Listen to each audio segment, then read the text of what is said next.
Assalamualaikum, selamat malam, apa kabar seluruh pemirsa di seluruh penjuru tanah air dan seluruh tanah air tuba darah kita. Kembali ketemu bersama saya Om Wai dalam E-Talk Show with BHS. Ya, malam hari ini kita kedatangan tamu yang spesial, yang sangat menarik orangnya, pinter, ganteng, ya kan? Yang pernah jadi menteri di zaman Gus Dur dan juga zaman Pak SBY. Siapa dia? Inilah Profesor Dr. Yusril Iza Mahendra.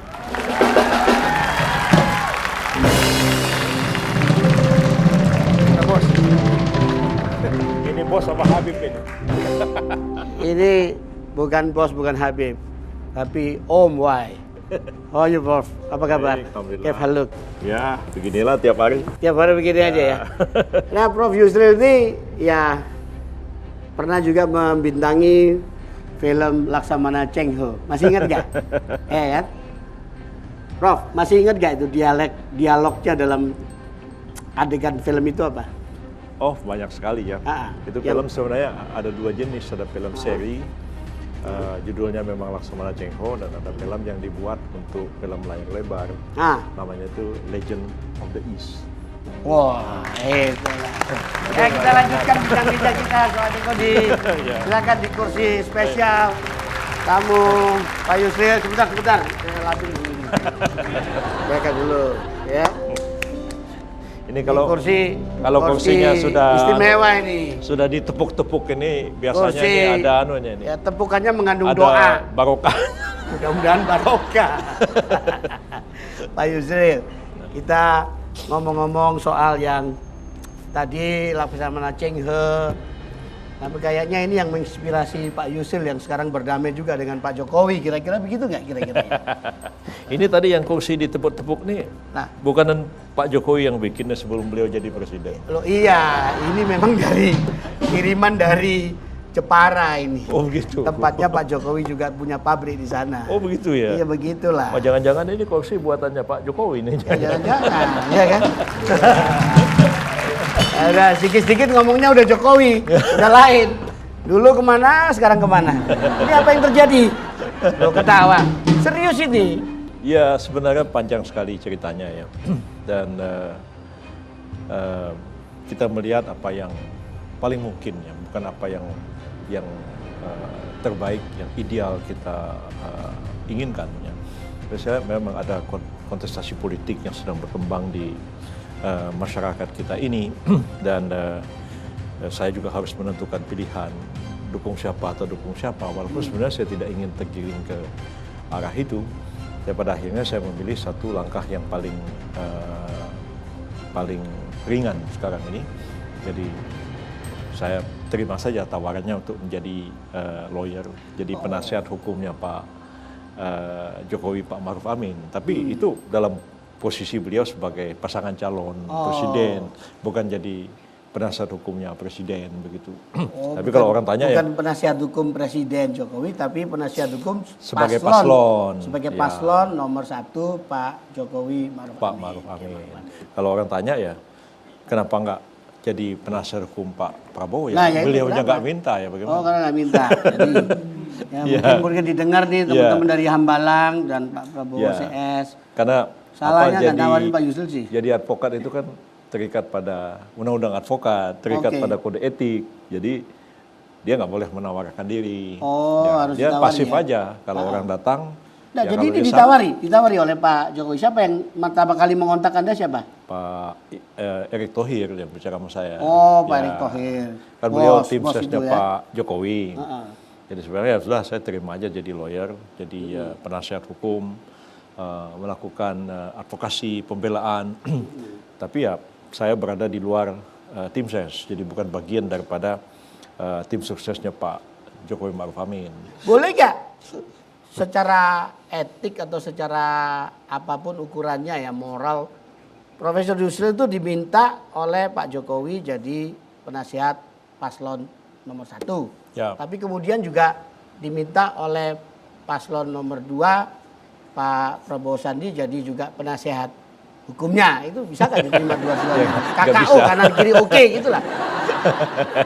Nggak bisa kanan kiri, oke. Nggak bisa ya? Jadi nggak bisa. Karena undang-undang advokat ataupun kode etik itu mengatakan bahwa tidak boleh ada konflik kepentingan.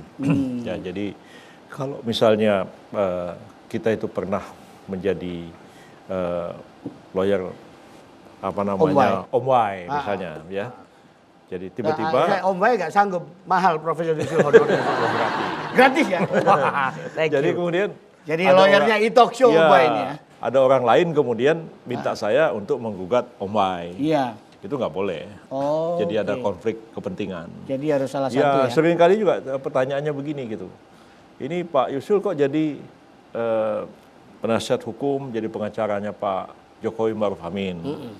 Tapi kok jadi pengacaranya HTI? Oh Gitu iya, kan? Hizbut Tahrir Indonesia Ya. itu Anda lawyernya ya? Apa ada konflik of interest? Saya bilang tidak, karena yang sah kita gugat, subjek yang kita gugat itu adalah Menteri Hukum dan HAM, bukan pribadinya, bukan presidennya, karena dia bisa ambil keputusan sendiri.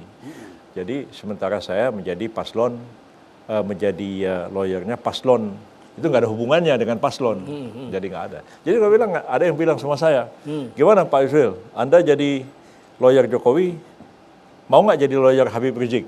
Nah, Saya bilang, ya Mau nggak? kenapa tidak? Ya. why not? Nah, dulu pun secara tidak resmi saya berapa kali juga mewakili kepentingannya Pak Habib Rizik, bicara dengan Kapolri, bahkan saya khusus bicara dengan Pak Jokowi mengenai masalah yang dihadapi oleh Pak Habib Rizik. Walaupun belum ada kuasa resmi ya, karena Habib Riziknya sudah pergi ke luar negeri. Tapi beliau tahu tentang hal itu. Jadi saya bilang, kalau Pak Habib Riziknya mau, kenapa tidak? Iya. Ya, jadi kan Nggak dibayar pun mau juga ya? Oh iya, tentu. Ini, Pak Yusril, kadang-kadang saya panggil Bang juga karena kami udah dekat. Udah lama kenalannya sebenarnya sama Om Wai. Ya kan? Ini karena show aja begitu ya. Ini ada tayangan menarik ini. Soal ketika Prof. Yusril bersama Pak Jokowi itu menaiki mobil Gus golf Dur. ya, golf car ini ya. Kalau dulu itu mobil Gus Dur sebetulnya. Oh iya, itu mobil Gus Dur dari dulu. Zaman dulu kita juga pakai itu kan. Nah ini, waduh, ketemu Pak Jokowi di mana? Istana Merdeka ya? Bukan, di sana Bogor. Oh ini di Istana Bogor. Kelihatan Ya. senyumnya Bang Yusril agak beda nih, agak ceria banget gitu ya. Ya kan? Ya gak apa-apa kan, dapat rezeki soalnya. Nah ini juga PBB dukung Jokowi, Yusril Iza Mahendra, insya Allah. PBB sudah mengambil keputusan untuk dukungan politiknya? Ya. Belum ya? Jadi itu kan pertanyaan wartawan kepada saya yang kadang-kadang tidak mudah untuk dijawab begitu. Jadi saya bilang ya PBB itu nanti secara resminya itu akan bersikap nanti bulan Januari. Ya tunggu masukan-masukan dari daerah-daerah ya. Ya. Walaupun sebenarnya kalau dalam PBB itu kewenangan menentukan dukungan kepada pasangan calon presiden atau pembentukan koalisi itu kewenangan dari DPP PBB setelah mendapat pertimbangan dan masukan dari Majelis Syuro. Jadi anggaran dasarnya sudah berubah nih. Kalau dulu yang menentukan Majelis Syuro, tapi sekarang yang menentukan tuh DPP dengan menerima masukan dan tausiah nasihat lah dari Majelis Syuro begitu. Itu tadi. Iya. Itu keputusannya dengan pertemuan Dewan Syuro, katakanlah begitu. Itu lewat pertemuan apa namanya? Munas, Muktamarkah, harus bagaimana? Sekali ini sih rapat koordinasi nasional saja. Cukup rakornas saja ya, rapat koordinasi nasional ya. ya. Tapi Majelis Syuro Kapan rencana dibikin? Januari nanti. Oh Januari yang akan datang. Ya. Sudah ada sponsornya belum? Oh minta sampean. Oh saya. Ini adalah sponsornya BHS. Nah, Ya. nah ini. Ini BHS-nya kan sarung tuh. Oh iya, ini sarung. Ya, gitu nanti orang PBB Kornasnya sarungan semua. Ya kita minum dulu lah, Prof. Ya. Oke. Oke. Setelah minum kita lanjut dengan perbincangan yang seru setelah yang satu ini. Ya. Mengapa masih saja kau ragukan cintaku, ketulusan hati. Ditawari waktu itu jadi duta besar, berapa kali saya nggak mau. Nggak mau. Terus Ditawari maunya jadi apa? Maunya jadi apa, Prof? Ya nanti 2024 saya maju calon presiden. Oh, ini dia. Ini on the record, jangan diedit. Ya.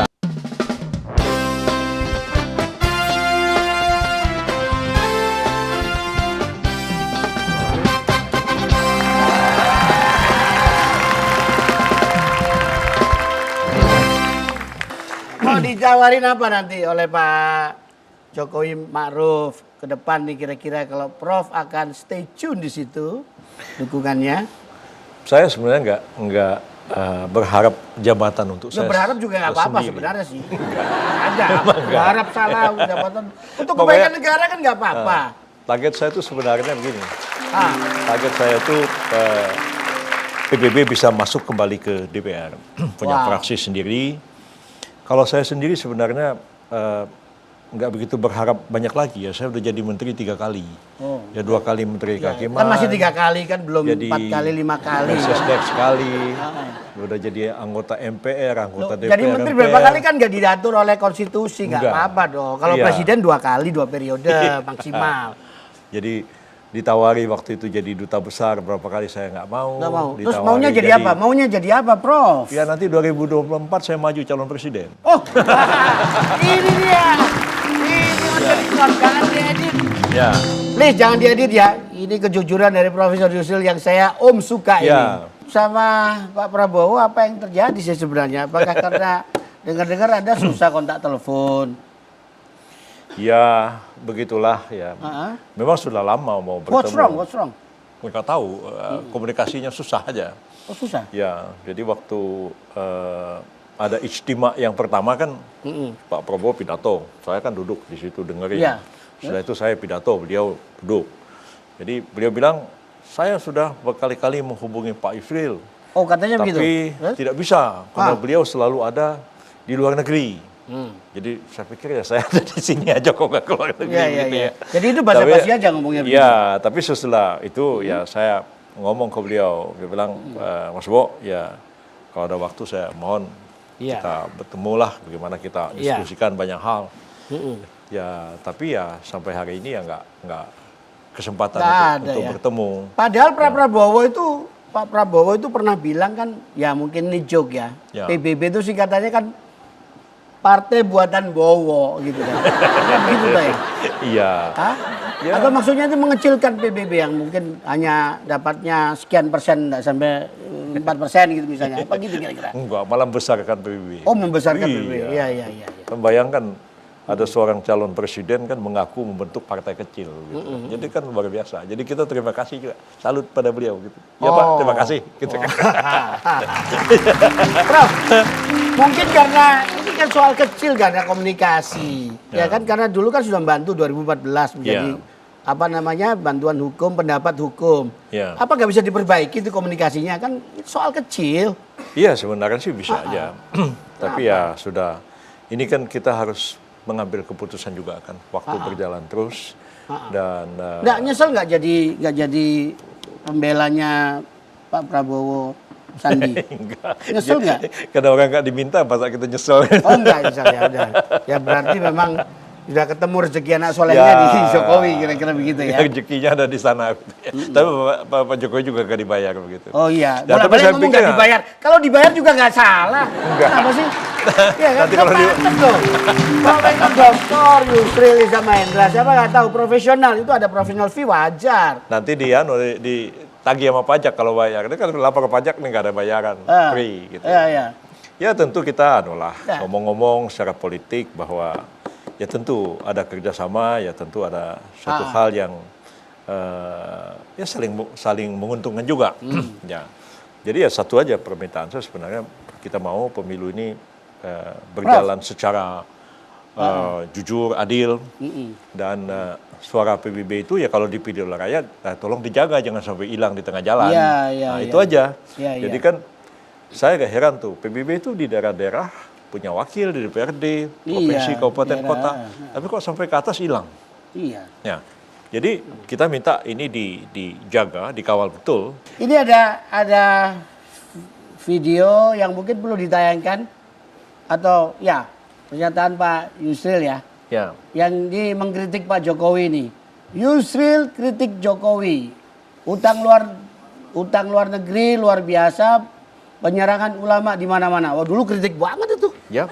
Ya, sampai sekarang bisa kritik gitu nggak? Masih. Masih? Ya. Oh, walaupun jadi penasihat hukumnya. Ya misalnya kasus kemarin itu yang kasus Iya. Habib Bahar itu ya. Iya. Walaupun saya tidak begitu setuju juga dengan kata-kata beliau ya. Iya. Tapi saya memberikan pendapat kepada Pak Jokowi ya sebaiknya walaupun polisi sudah mengambil satu langkah hukum, pada akhirnya kan nanti akan ditanya Presiden juga. Ini bagaimana? Apakah Presiden mau lanjutkan proses ini? Iya. Atau beliau Saran Anda islah? gimana? Saya bilang dicari aja jalan tengah yang terbaik. Kalau dimaafkan lebih baik. Ya. Dan itu saya kemukakan kepada Presiden. Ya. Ada yang kelentukan menarik. Pada akhirnya semuanya berakhir di cebong gitu. Benar nggak itu? Saya enggak. Enggak ya? Saya Jadi Anda kampret kira-kira? kampret apalagi. Wah, apalagi. Ya. Jadi saya pikir satu yang saya inginkan dalam hidup ini, dimanapun dan kapanpun, saya itu tetap jadi diri saya sendiri. Saya tidak berubah jadi orang lain. Ya. Ya. Oke. Ya pada waktu saya jadi speechwriter 3 presiden, barangkali tidak banyak orang punya pengalaman seperti itu. Minta maaf bukan saya sombong ya. Saya menulis pidato presiden Pak Harto, Pak Habibie, Pak SBY. Saya merasa saya tidak pernah jadi Soehartois, Habibis atau SBYis, enggak. Saya tetap jadi diri saya sendiri. Use release. Ya, use release. Ya, jadi saya pikir ya saya tetap ingin jadi diri saya sendiri. Saya tidak akan pernah jadi So, orang be who lain. you are. Be who you are. Jadi saya sendirilah. Jadi ya kalaupun sekarang saya jadi lawyernya Pak Jokowi ya jangan terus bilang oh Yusril ini udah jadi cebong. Tapi saya juga nggak ngatain ya. Kalau Anda kan kampret, pantas lo ngatain cebong. Saya nggak mau bilang begitu. Udahlah, saya diem aja begitu. Biasa. Tapi saya pikir ya Anda lihatlah nanti ya apa namanya keputusan. Pokoknya intinya Bang Yusril ini akan membela siapapun yang dizalimi, siapapun yang membutuhkan, siapapun yang menelpon cepat-cepat beliau. Nih, Bang Yusril, ini kita ada sedikit banyak yang ingin tahu karakter kepribadian watak Pak Yusril itu kayak apa kan ya? Ini ada ahli pakar semiotika namanya Pak Hisam Fakhri. Pak Hisam, silakan Pak. Ayo Pak. Apa kabar Pak? Baik. Itu Pak. Apa? Ya. Pak Hisam. Ya. Kira-kira bagaimana kalau melihat dari ilmu semiotika? Ya. Apa dari ilmu semiotika itu apa? Semiotika itu lebih kepada ilmu tentang simbol dan tanda. Oke. Ya, simbol dan tanda bisa macam-macam. Terutama yang biasanya muncul dari budaya-budaya lokal. Oke. Ya, itu biasa dimaknai oleh tentang kepribadian. Jadi psikologi yang lebih banyak dipengaruhi oleh lingkungan. Nah. Oleh hal-hal yang di luar dirinya, termasuk gestur, cara duduk, kemudian muka, kemudian tanda tangan, dan sebagainya. Itu adalah karakter-karakter yang dimunculkan dari wilayah eksternal yang masuk menjadi pribadinya. Ya. Terus? Semua orang akan tahu bahwa penampilan Bang Yusril selalu rapi, selalu necis. Artinya apa? Beliau dalam konteks pribadinya ingin menunjukkan kerapian, ingin menunjukkan kesempurnaan, ingin menunjukkan sesuatu yang beda dari orang lain. Apa dirinya menarik dari beliau? Pemurah, tapi pemarah. Oh, pemurah dan tapi pemarah. Oh ya, nah, terus? tapi nanti saya akan jelaskan untuk pemarah macam. Tapi saya butuh alat, Pak. Pak. Ini ada alat. Ini ada alat. Alat apa ini? Benar ini. Atau tanda tangan aja juga boleh deh, tanda tangan juga boleh. Nah, alatnya ada dong. Alat apa nih? Tanda tangan dulu juga ya? Boleh, apa saja juga boleh. Tanda Tapi tangan ada satu media yang bisa menjelaskan secara Alatnya itu yang detail. penting. Ya, ini tanda tangan dulu, nanti alatnya puncaknya nanti. Tanda tangan Pak Yusril bagaimana? Tolong tanda tangannya. Ini anggap tanda tangan ini cek. Cek nih. Cek Untuk- dari siapa ini ceknya nih? Nah, tanda tangan. Ya, kenapa harus tanda tangan? Ya. Biasanya dalam teori-teori kita itu, dalam wilayah semiotik, tanda tangan itu dalam stimulus Waduh, otak kita. tanda tangannya kayak rumput teki. Waduh. Serius sih tanda tangannya, tanda Oke. tangan kayak. Sekarang Om, apa kesan Om terhadap stimulasi gerakan tangannya? Ya, dia mau. Ini tanda tangan beneran ini. Iya. Beliau. Ya, kesannya gimana Memang tanda kesannya? tangannya Bang Yusril kayak gini ya? Iya. Nah, ini kesannya memang beliau mau jadi membawa rombongan dari orang-orang partai BBB supaya manut sama beliau. Rombongan. Apa itu? Artinya Pak? Jadi kita lihat ini kan naik turun. Naik turun, Nah, ya. ini berarti kan pola hidupnya ya naik turun. Oh, on and off gitu ya? Ya. Dari remaja naik turun ya. Nah, kemudian ini garis lurus. Ini Iya. kan kalau dari turun tapi itu lurus. Artinya menandakan fokus. Fokus orangnya. Fokus. Nah, fokus itu berarti menuju kesempurnaan. Ya, sekarang fokus ke Pak Jokowi memang sekarang. Nah, fokusnya. Fokus ke Pak Jokowi. Kalau Pak Yusril naik turun hidupnya. Benar, Bro. Rezekinya itu up and down. Oh, rezekinya up and down. Ini sekarang mau up lagi kayaknya. Ada kontrak mahal.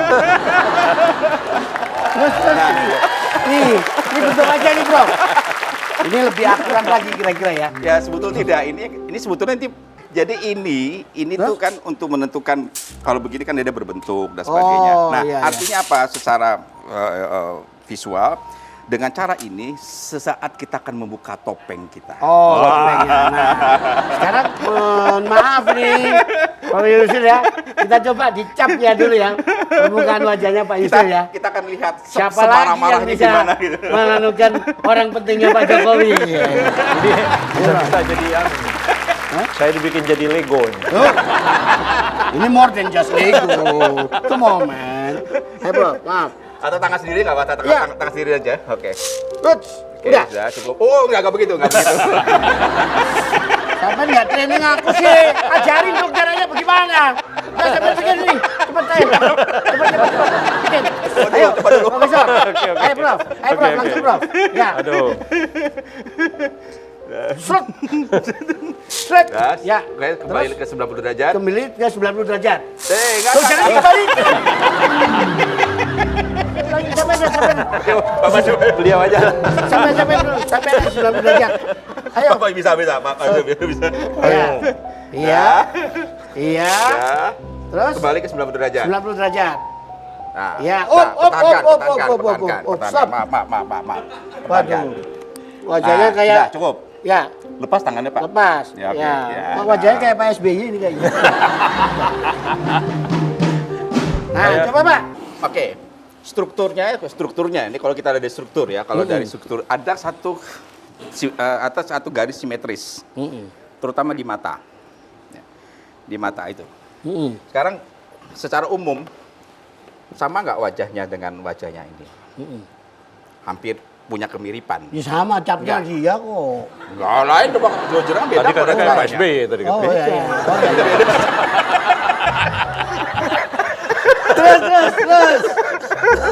Terus Pak. Ini adalah kecenderungan utamanya adalah kemampuan secara duniawi, batiniah itu terakumulasi lewat sebuah sistem menurut caranya. Itu satu. Jadi kesan mari ininya mata dari sini tuntas sebelah sini itu kan ada kalau kita ambil dari kiri itu mungkin simetris. Itu yang Simetris. disebut dengan marah. Marah ya. Marah. Ya. Marahnya apa? Marah kalau Karena nggak ditelepon-telepon. ya. Marah kalau tidak melihat ketidakadilan, marah kalau misalnya tidak ada sesuatu yang tidak sesuai dengan dirinya. Keutamaannya adalah bibir. Bibir itu kan nggak rata, Pak. Kenapa bibirnya? Ya, karena kekuatannya ada di bibir, Pak. bibir Cara mer. bicara, ngomong, itu senjatanya. Memang orangnya lamis kalau ngomong. Pak Yusril tuh meyakinkan ya, Meyakinkan. kan? Sampai Nah, Pak Jokowi terharu ya kan. Nah, terus Karena bibirlah yang menjadi utama dalam sebuah passion dalam kehidupan Iya. dia gitu. Itu yang kita bisa dapat. kesimpulannya apa? Kesimpulannya singkat kata kelebihan dan kekurangan Pak Yusril ini apa? Pada dasarnya manusia adalah unik. Tidak ada kelebihan, tidak ada kelemahan. Itu dalam- nenek-nenek juga bisa ngomong. Ya, Manusia itu. unik. Yang penting adalah keseimbangan. Pak Yusril termasuk orang yang mampu mengimbangi antara nyata dengan tidak nyata, logis tidak dengan tidak logis ya, kurang begitulah. Kemampuan-kemampuan Oke. itulah yang bisa di-manage, memiliki kemampuan untuk mengimbangi antara ada menjadi nggak ada dan sebagainya. Itu yang saya Kelemahannya bisa apa pelajari. kelemahannya? Di mulut itu senjatanya. Kalau Iya. mulut itu bisa menjadi baik tapi bisa menjadi celaka. Hati-hati dengan janji. Hati-hati dengan janji ngomong. Ngomong karena ngomong inilah yang menjadi senjata. Jangan Ya. janji palsu kan.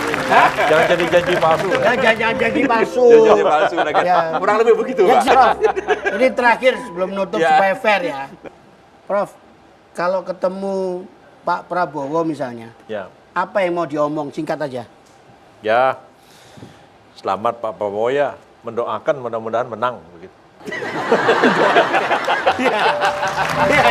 Iya. Terus terakhir, sebentar. Prof, terakhir.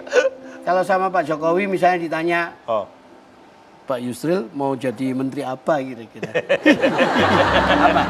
Nanti jadi menteri urusan peran wanita. Oke, terima kasih. Pemirsa di mana berada demikian bisa kita dengan Prof Yusril.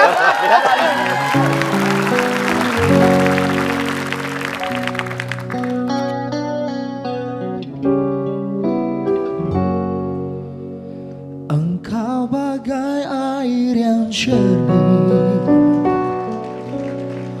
di dalam bekas yang bertebu,